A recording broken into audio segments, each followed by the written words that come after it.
अस्सलाम वालेकुम दोस्तों तारीख़ में जब भी गद्दारी की बात आती है तो दो नाम मीर जाफ़र और मीर सादिक ज़रूर जहन में आते हैं। आज हम इन्हीं दो गद्दारों के बारे में बात करेंगे कि वो कौन थे, उन्होंने किस से गद्दारी की और उनका अंजाम क्या हुआ। लेकिन इससे पहले हमारा यूट्यूब चैनल नुमारा और स्टोरीज़ सब्सक्राइब कर दें ताकि आने वाली तमाम वीडियोज़ आप तक बआसानी पहुँच सकें। मीर जाफ़र का पूरा नाम सैयद मीर जाफ़र अली ख़ान बहादुर था, जिसने मुग़लिया सल्तनत के दौर में 1757 में मिर्ज़ा मोहम्मद सिराजुद्दौला से गद्दारी की। मीर जाफ़र ने ईस्ट इंडिया कंपनी के अंग्रेज़ कमांडर रॉबर्ट क्लाइव के साथ साज़बाज़ करके 30 जून 1757 को होने वाली जंग पलासी में नवाब सिराजुद्दौला को शिकस्त दिलवाई। इसकी वजह यह थी कि नवाब सिराजुद्दौला मीर जाफ़र पर बहुत एतमाद करता था, इसलिए उसने उसको फ़ौज का सिपा सलार बनाया था।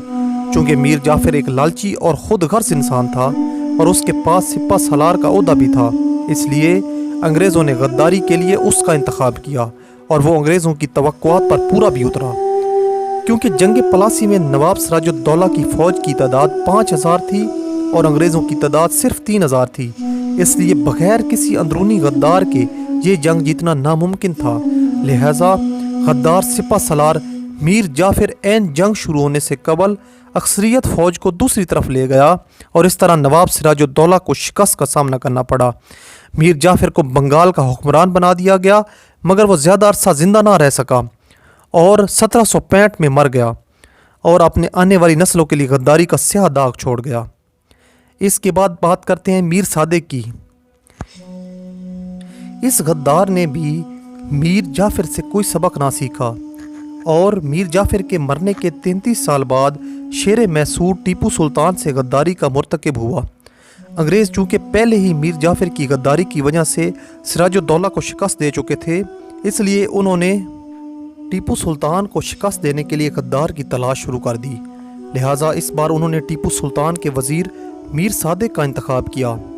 मीर सादिक ने भी मीर जाफ़र की तरह अंग्रेज़ों से साज़बाज़ की और सरंगापटना किले की मालूमात दी और अंग्रेज़ों को जंग का मुनासिब वक्त भी बताया।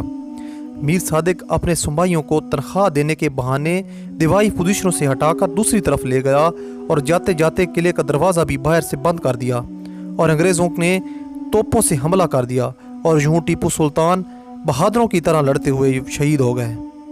दूसरी तरफ गद्दार मीर सादिक का पोल खोल गया और जो सिपाही वो तनख्वाह देने के बहाने ले गया था उन्होंने उसको मार दिया।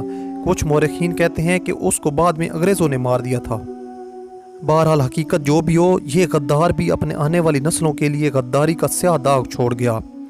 मेरा आपसे ये सवाल है कि क्या मीर जाफ़र मीर सादिक आखिरी गद्दार थे? क्या आज हमारे दरमियान कोई गद्दार नहीं है? इसलिए हमें अपने दरमियान मौजूद उन गद्दारों को ढूंढना है। ऐसा ना हो कि वक्त हाथ से निकल जाए और वो अपनी गद्दारी में कामयाब हो जाएं। अल्लाह हम सब का हामी व नासिर हो।